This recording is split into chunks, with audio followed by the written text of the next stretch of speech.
De ce nu vii? De pe cărări străine. De ce nu vii acasă, copil iubit? Ești zbuciumat, nefericit în lume, cu suflet trist, sărman și ostenit. Vino, Iisus te cheamă, vino acasă, copil iubit. Vino, acum te întoarce, vino și vei fi fericit.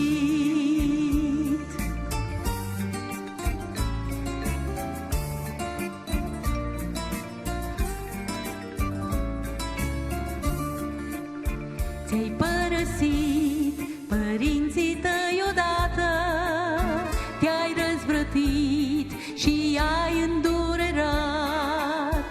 N-ai înțeles iubirea lor curată și nici cuvântul ce n-ai ascultat.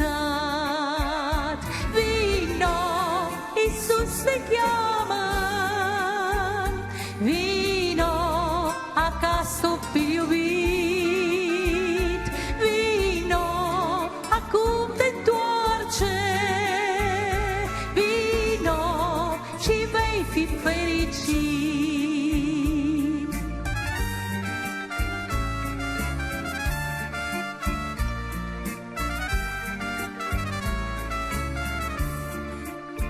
Tu ai o țară sus în veșnicie, de ce s-o pierzi când ai putea să o ai?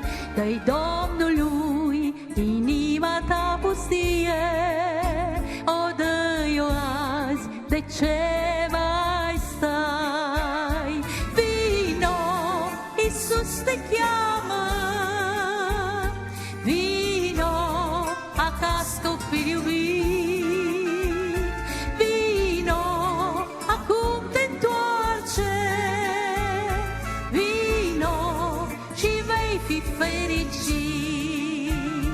Vino, Iisus te cheamă, vino acasă, copil iubit. Vino, acum te întoarce, vino și vei fi fericit.